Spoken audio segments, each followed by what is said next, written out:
Welcome to I Drink Your Podcast, where we drink and talk about movies from 2007. The fourth dimension will collapse upon itself, you stupid bitch. Shut up, I'm a man and I know what's good for me. Bountiful penis. Amen. Boy, my ass is sore. You can get pink eye from farting in a pillow? Yeah, but you gotta be bare-assed. I'm gonna invent a toothbrush for your butthole. It does the trick. Paddington Bear. He's a homewrecker? Yeah, he wrecks homes. You are a murderer of love. I drink your podcast. I drink it up. Welcome to a very special episode of I Drink Your Podcast.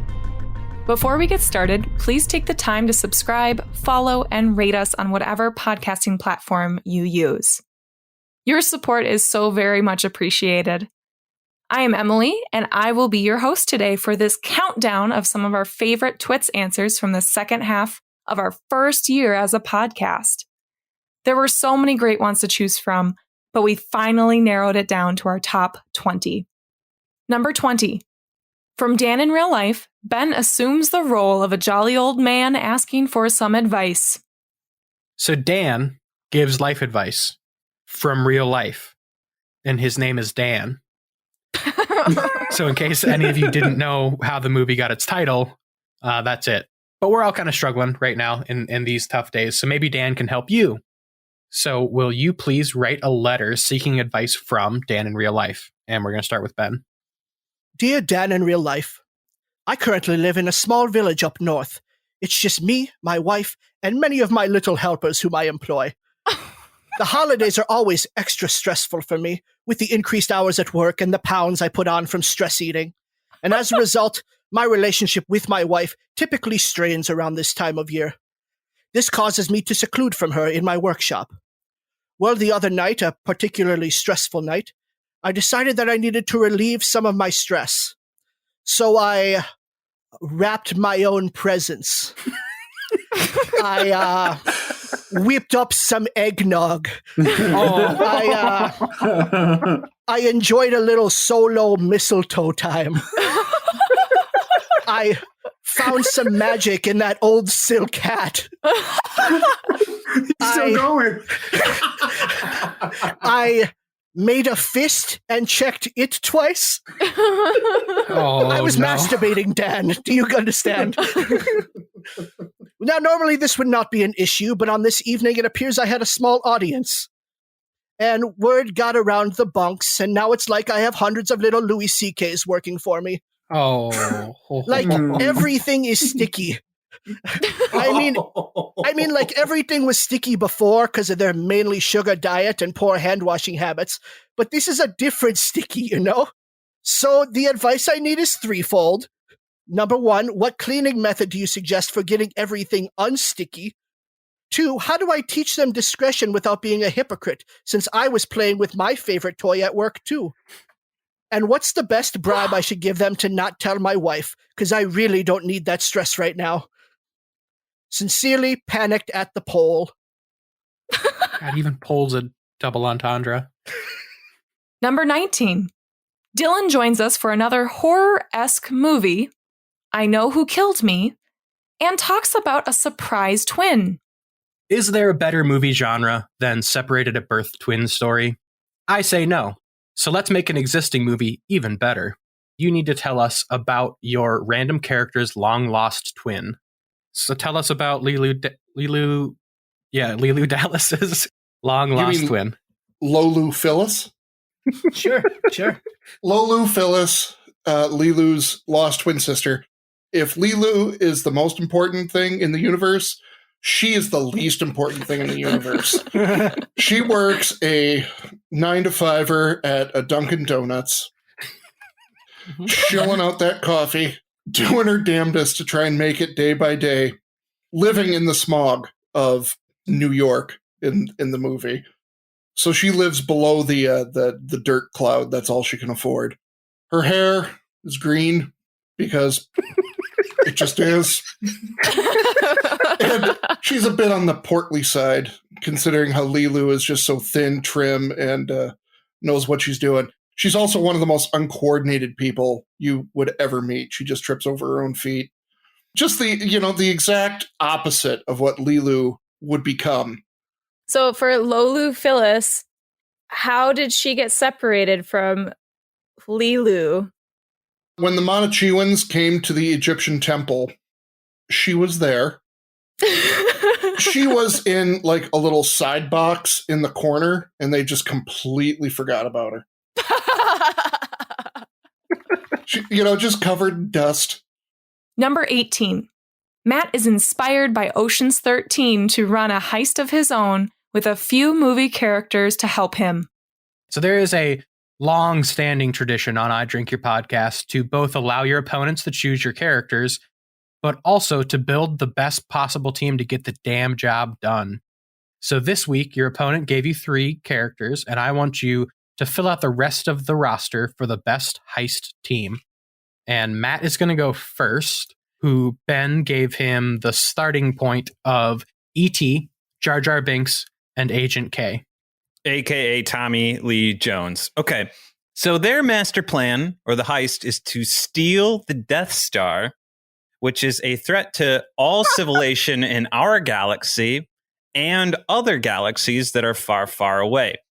Now, I think my heist would definitely have Agent K playing the role of the Danny Ocean, the man in charge. Jar Jar would be my getaway driver, and E.T. is my specialist, who is so tiny he can fit through any hole and hide in plain sight in any space. So they would all work together, and anytime Jar Jar got into any hijinks, or anytime E.T. would spout off the horn as the bad boy just wanting to go home, Kay would hit him with the forget-me-now flashy thing, and they would continue right along on their heist. And my ultimate heist twist is at the end that Jar Jar would try to double-cross everyone as a Sith Lord who's been playing the stupid character, and he stabs Kay with the lightsaber before Kay is able to hit the airlock, sending him into space, where he is then saved by Elliot, and the two drive the Death Star back home into the space parking lot where they disable the big fucking laser. Oh, wow. Number 17 is from our Mr. Brooks episode. Wesley gives me a challenge by making me tell the backstory of a serial killer. Between the Thumbprint Killer and the Hangman Killer, we got some interesting but a little bit on-the-nose serial killer names in this movie. So your opponent is going to give you a serial killer name, and you must explain to us how they got that name. So Emily's going to go first. So Wesley, what is the serial killer name you are giving to Emily? The Double Dutch Diddler. The Double Dutch Diddler. This serial killer is actually a little girl in pigtails, and she uses jump ropes to not only strangle her victims, but also to shimmy up and down the barns that she goes to, because she only kills farmers. And every time she does this, she does it at night. And so she actually ends up shimmying up the jump rope to go over the moon. Her victims are always very cruel to cats and violin players. Her calling card is a spoon that has a little bit of some blood from her victim that she likes to scoop out of her victim. So I give you the Double Dutch Diddler. Number 16. Here we get a treat from both Matt and Ben's improv skills.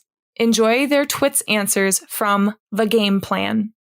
Time to put you on the spot. No prep was allowed for this question. You are being interviewed. You just won the big game. What are you going to do next? Ben? Oh man, I tell you what, I'm gonna go out to that Boston market. I'm gonna get me a whole chicken because god damn, I'm hungry. Man, football makes me so hungry. I'm gonna get me a chicken. I'm gonna eat that whole fucking thing, and I'm gonna get me some macaroni and cheese and some mashed potatoes. It's gonna be so good. But like that's just a short term goal. Like I got long term goals as well, man. Like I want to, I think I might start reading. I think I'm gonna read a book. I got all these books lying in my house because they're really pretty to look at. But I don't think I've read a book in like 15 years, man. I'm gonna start with those Wimpy Kid books, man. That Greg Heffley, man. I saw those movies, man, and they're so funny, man. Greg Heffley, man. I know there's 15 of them, and it's gonna take me a couple of years to read them. But I'm I'm gonna fucking read them, man. They're gonna be real good, man. You know what I'm saying, man? And I think I'm gonna play hockey. I think I want to play hockey. Coach always said that football is the hardest thing you're ever going to do, and so I just know I can play hockey because I play football. You know what I'm saying? So I'm gonna play hockey. I can't skate. And I don't know what that little ball is called. It's like the black urinal cake looking fucker. I'm gonna slap shot that thing all the way to the goal, and I'm gonna be the champion. All right, we have to cut over to the opposing team. I guess not the opposing team. We'll call this the next year. You just won the big game. What are you gonna do next, Matt? Well, I want to thank the city of Boston.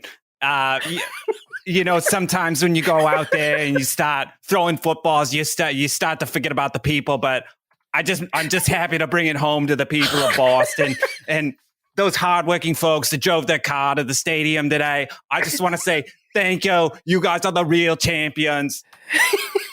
Now, I'll tell you what I'm going to do with my daughter. We're going to take her down. We're going to go to Disney World, and I'll tell you what, we're going to take over the world together because I love her now. And you know what's better than football?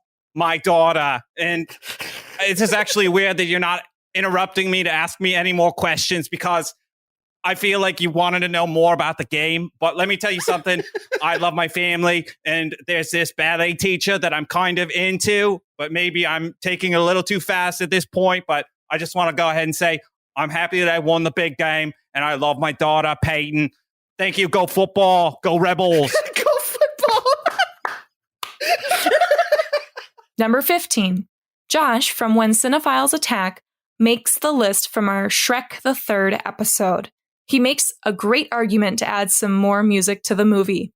This soundtrack for me was one of the worst mixes from 2007's cheap popular music songs and hype songs that your 40-year-old dad can still tap his toe to while crying inside because his kid wants to watch Shrek 3 again.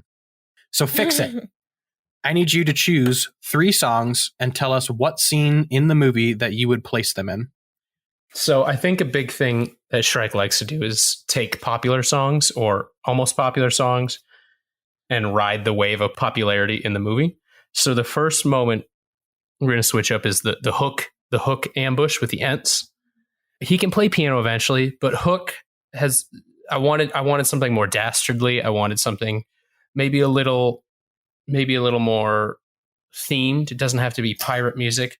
So I'm thinking they wake up, Ents are there, kick in the door, the fight starts. We get the opening measures to Shipping Up to Boston from Dropkick Murphy, the 2005 song.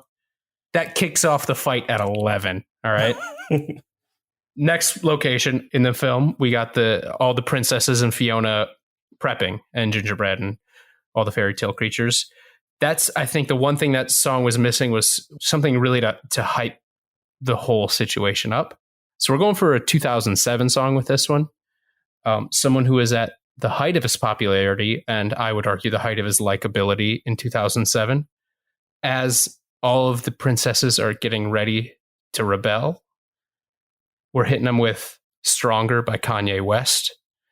The opening, as they're setting up, they're getting it ready to go. That beat is hitting. We're hype. Finally, I was really missing something with the finale with all the kids. The animation was cute. The scenes were cute. The music didn't hit.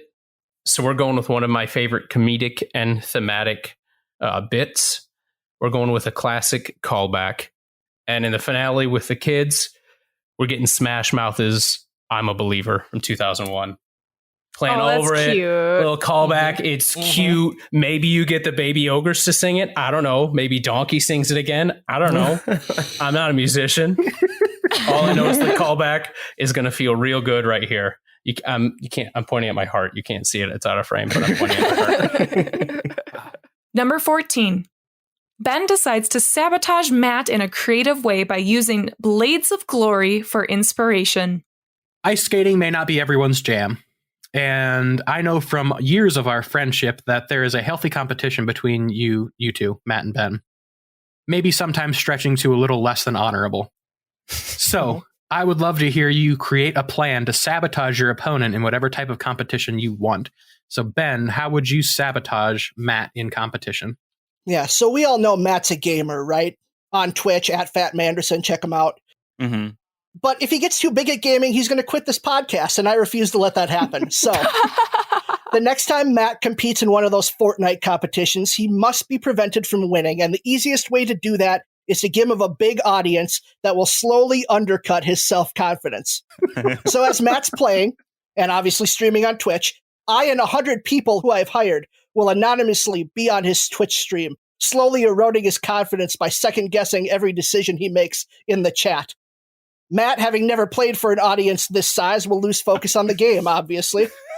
Matt, not wanting to miss out on the opportunity to gain followers, will respond to everything said in the chat and will commit to his typical 2 push-ups per new subscriber. This will lead to him completely destroying his chest muscles as he struggles to hit those 200 push-ups. His chest, now screaming with pain, will make it difficult for him to hold the controller as he whines about his body being overworked. This will lead to further ridicule from those in the chat, who will then mass exodus, leaving him to wonder what he could have done differently. Confidence completely shaken, he'll lose Fortnite, give up Twitch, and focus on this amazing podcast that he is on, being none the wiser that it was I who destroyed his dream. Wow. Number 13. Matt channels his Mr. Awesome from the documentary about Donkey Kong and arcade games, King of Kong. So we all know, and maybe after our movie discussion, I might have to change this to we all, except for Ben, know that the creepiest part of this movie is Mr. Awesome. I'm just kidding. I think Ben knows as well. But how funny would it be if he delivered a middle school speech? So he does real motivational speeches. Okay, well, I didn't want to actually subject myself to that, but I would like to hear what you guys think he would do if he gave a speech to a middle schoolers. Okay, so I want you guys to think, okay, auditorium, that 80s metal that you'd hear in the weight room, and then a slow to follow spotlight on Mr. Awesome. Think conference room vibes, Michael Scott. This is his motivational speech. You should all want recognition. What's your legacy? What's your autobiography read like? Who will buy it? How will you sell it? What will your vanity plates read? You should be asking yourself questions like this. You should all know what you're good at. What's your sperm count? What's your IQ? What can you bring to this world? I'm Mr. Awesome. I'm the Missile Command record holder, and I could fuck your mom better than your dad's, and you can take that to the bank. So in closing, I should get some kind of recognition or celebrity. I mean, at least for a day. Thank you. I've been Mr. Awesome. You've been middle school students. Thank you. Number 12. I get a little weird and political after being quarantined for almost a year. This one is from The Condemned. Reality TV is still very lucrative, but it feels like reality TV events are few and far between. But it's a goddamn pandemic and I need some entertaining fucking content. So, pitch me a reality TV event that will get more viewers than the Super Bowl. Emily. Politicians fighting for the cure. The COVID cure. Who wouldn't want to watch the U.S. Senate collapsing in on itself? Imagine, if you will, 100 of your most well-known U.S. politicians battling it out in a wrestling battle royale ladder match for their prize, the COVID vaccine. Only one will emerge vaccinated.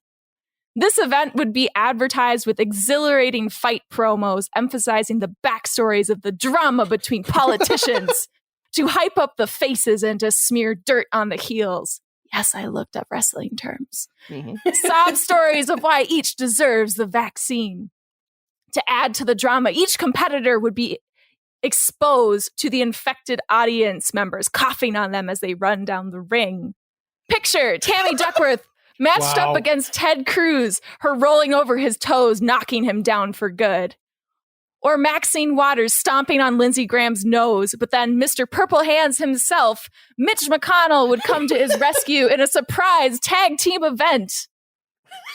Or Marco Rubio up against Minnesota's own Amy Klobuchar, both of them exchanging suplex after suplex off the ladders. Now we'll really get that Bernie Sanders with the chair moment we've always wanted. Republican versus Democrat, men versus women, black versus white, north versus south, from sea to shining sea. The shitty American political system presents to you live for one night only, the Rotunda Rumble. Oh, beautiful. Beautiful. Number 11 is also from our Mr. Brooks episode. Wesley perfectly nails this one. We called Marshall an evil Jiminy Cricket, and a super convincing one at that, but Mr. Brooks didn't seem that tough to convince. So if you were the devil on the shoulder of a random character, what would you say to convince them to do something of your choosing? And we're going to start with Wesley, who chose Jasmine from Aladdin.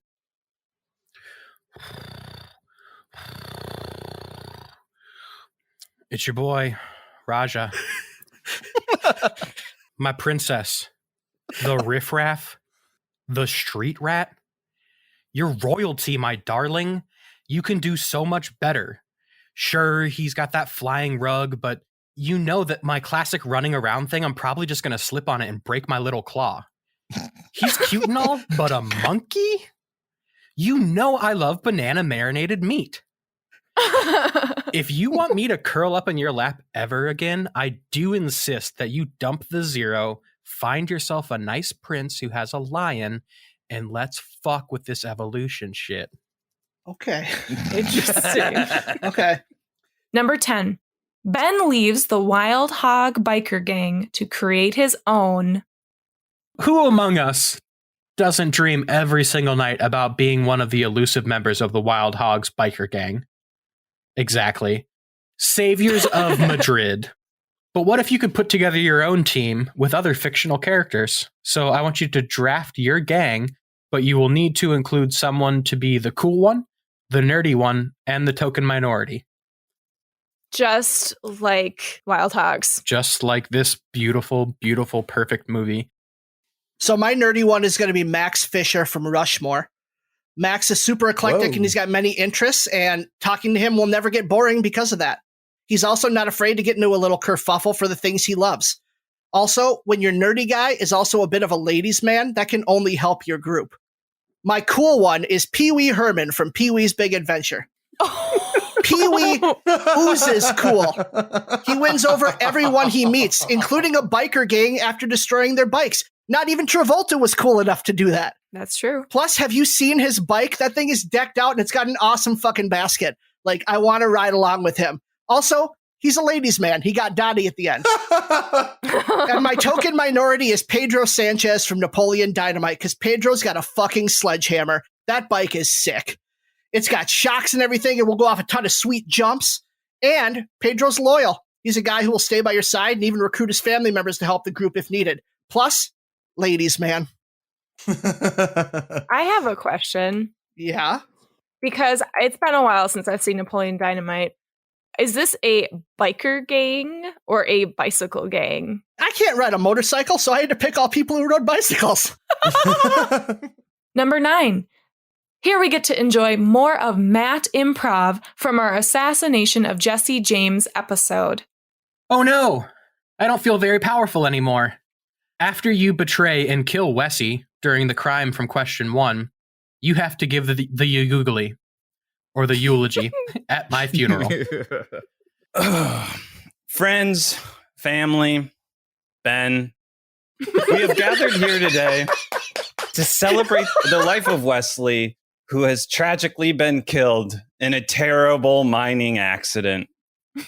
We don't know many of the details on how he died, other than he was stuck with a computer down in an oil well, buried with all of the things that he loved, his stuffed animals and his money.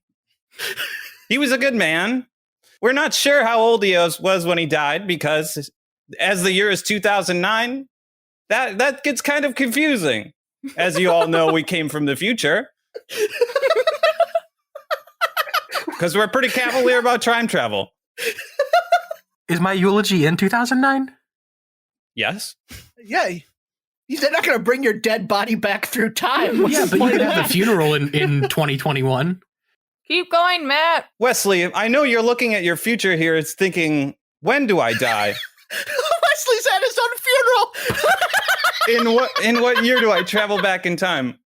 And you might be looking at your body thinking, wow, do I look pretty good for either 45 or 35? But just know, you have many good years ahead of you, and your future is unavoidable. But I will tell you this, you had a great life, and nobody should be crying here because you're a wonderful man. We're a wonderful man. Number 8.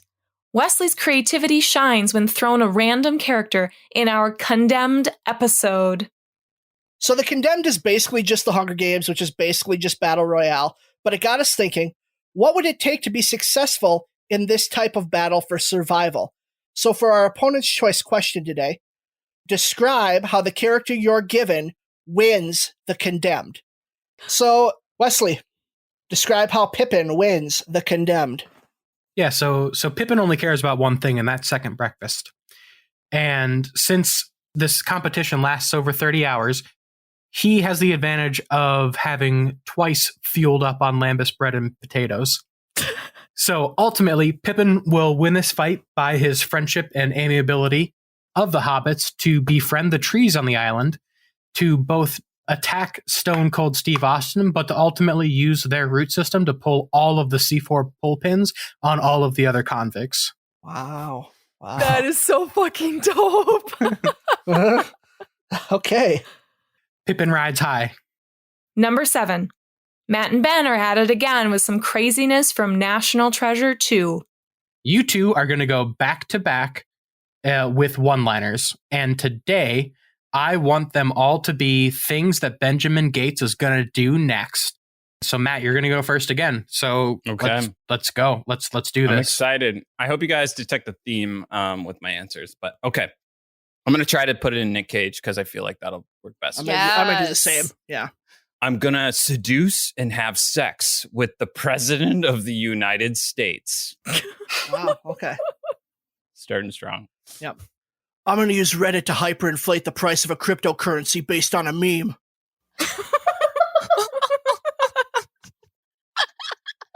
I'm going to vandalize the Washington Monument of the United States. I'm going to reignite interest in Gangnam Style. I'm going to perjure the Supreme Court justices of the United States. Yeah, you definitely got a theme. I'm going to invent a toothbrush for your butthole. I'm going to burglarize the Grand Canyon of the United States. You guys gotta give us a break to laugh, please. I'm going to marry an Olsen twin so I can meet Vision and Dave Coulier. I'm going to blackmail the King of England of the United Kingdom of Britain. I'm going to be the first person to masturbate on every continent, just 3 to go. Number 6. On our episode about Fracture, I'm given a grisly task. With your randomly chosen character, describe how you would successfully get away with murdering them. And keep in mind that this is being recorded and may be used against you in the future. So, Emily, you chose Andy, the little boy from Toy Story. Yeah, I did. So, in order to get away with murdering beloved Toy Story character Andy, yes, this is the first Toy Story, I would first need to convince Sid to be on my side.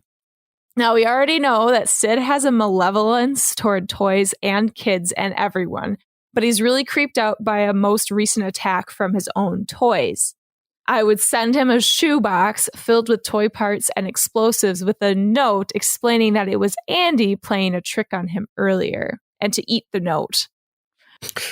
Sid's lust for destruction would lead him into a frantic revenge plan, and he would build the most disturbing toy monster contraption to play a trick on Andy. I'm picturing like all sorts of those like weird Barbie legs and construction hanging things and just like a Rube Goldberg machine of sorts. And so unfortunately for Andy and Sid, I would have rigged the explosives to be more powerful than Sid was used to and what he would recognize. So he'd actually just explode Andy. And so instead of just scaring him, he'd be dead. So it's nice and simple. It's very straightforward. Plus, Sid is too stupid and wouldn't know how to get out of his predicament. So, sorry, Andy. You got a fall guy. Number 5. Rashawn from When Cinephiles Attack is an incredible wordsmith when the pressure's on. Enjoy his improv skills in our Shrek the Third episode. As a final giant thank you to our guests for taking over both contender slots today, we wanted to do something kind of nice and hide the last question so that you have to think on your toes. Fiona has just given birth, except the babies look an awful lot like Puss in Boots. So I need you to pretend that I am Shrek, and as Fiona, I want you to try to talk your way out of it. Shrek, you know how much I love your beautiful green skin, right? And as the backbone of this franchise, I have something to tell you. Not that I don't love you, even though this news might seem like otherwise, but that I'm not going to give us 1, not 2, but 3 opportunities for a completely new trilogy. Because I just gave birth to the babies of Puss in Boots. Now, I know what you're thinking. How could I, right? Puss in Boots doesn't stink. He clips his toenails. And he's just all around a fashionista. Things that I would never say to describe you. But what he lacks in stink and stank, he makes up for in the bedroom. Now, Shrek 4, 5, and 6, I'm going to take that time, baby, to describe where I fell out of love with you, where I made my mistake, and where I came back to realize that you are the only one for me. Don't run away. Let's make this franchise last forever.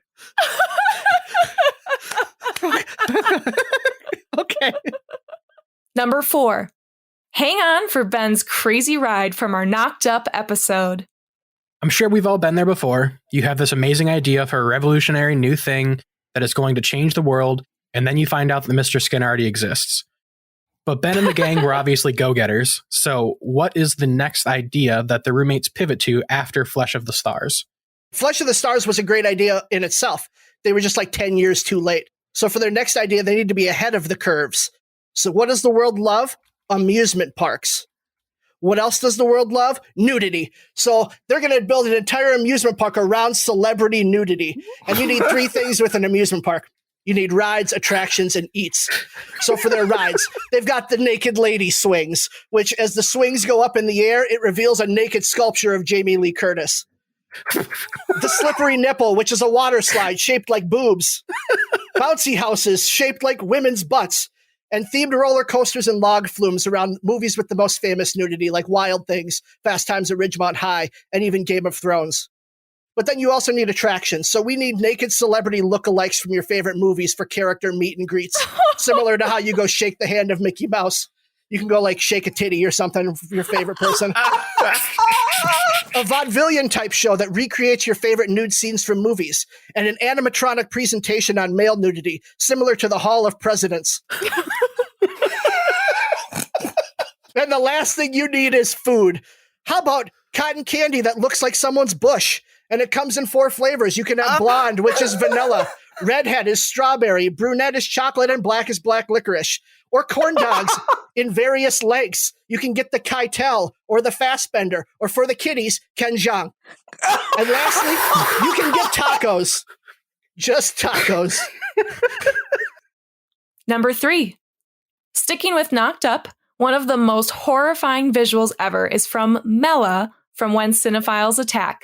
Some of the best cameos in this movie came from the wide array of medical professionals needed when having a baby, or so I'm told. Describe an OBGYN that was so bad that they didn't even make the montage.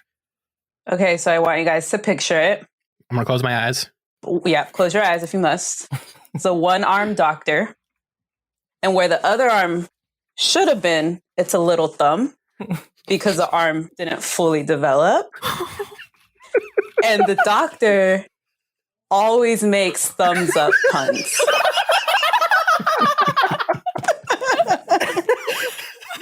But his regular arm, like his good arm, is super jacked. Like he has that one working out. He does the muscle milk. It's ready to go. But like what really turned them off is not necessarily that he has one arm. It's just that like his lab coat was cut in a way to display the little thumb. And the little thumb has a thumb ring on it. So he's super proud. He's not trying to hide it. And I imagine that this would be played by Chris Elliott. Oh, that's great casting. Number 2, Matt comes up with a scary, spooky, and hilarious answer for The Mist. The dimension that these monsters came from seems to be very diverse. Mostly just different sizes of things, but still, there were a lot of them. So if I had my one true wish, this movie would have been longer. And maybe something else was hiding in that mist. What would the thing in the mist be, and why should they be more afraid of it than the dimensional insects? Something's hiding in the mist. What do you hear? Do you hear that music? What is it? Oh. Is it all brass? Is it all trombones? Is that ska I hear? Yes. They should all be terrified of ska. Ska music is on loop. And you can't tell exactly where it's coming from because of the mist. And it's unrelenting. You try to cover your ears, but without a sealed helmet and professional gear, you will go insane and fucking kill yourself. Just like with real ska. So there was that movie where you couldn't talk, The Quiet Place. You had that movie where you couldn't see, Bird Box. And then this would make that movie where you couldn't hear, The Mist. And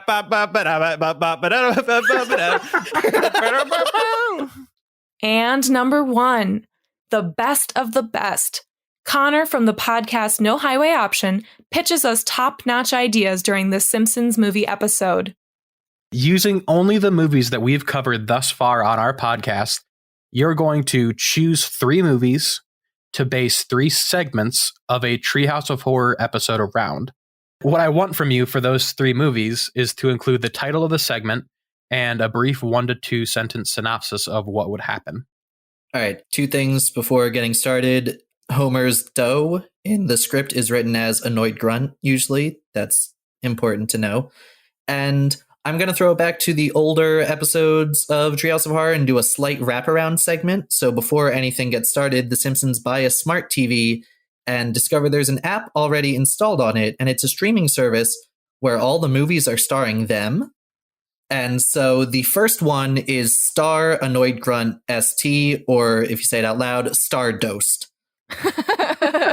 When Lisa begins writing her first ever fantasy novel, she accidentally writes a real ancient spell, and this causes her characters to come to life and begin to take over the lives of her friends and family. The main wizard of her piece will be who eventually Homer transforms into, and he'll be voiced by Neil Gaiman. Ooh. The second one is Mr. Flandorium's Wonderleftorium.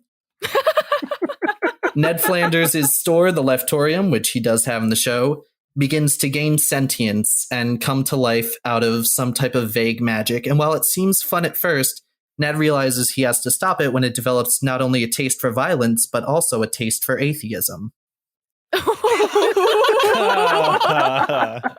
And last but not least, it rounds out with Ratatouille. Bart discovers that with Homer's 3 little hairs, he can make him do whatever he wants, like take revenge on his teachers. That is fucking genius. Matt, I kind of know what you feel like when you're battling, when you know you've lost before you already go. Thanks for listening. Continue to tune in for more creative Battle of Twits questions and answers. And lastly, from our No Country for Old Men episode, Matt is going to sing us home. We got a psychopathic hitman round. Yeah, drug deal about to get wrong. Tommy Lee Jones is wondering how old man's coin flip makes him frown. bet killed me a hound. Tracking money in a suitcase, how? A gunfight in Eagle Pass streets. I hope I don't die in some motel suites. Take me to retirement, wanna get away. Make me forget violence, much to my dismay. I really want to come grow old with you in no country for us old men. Us old men.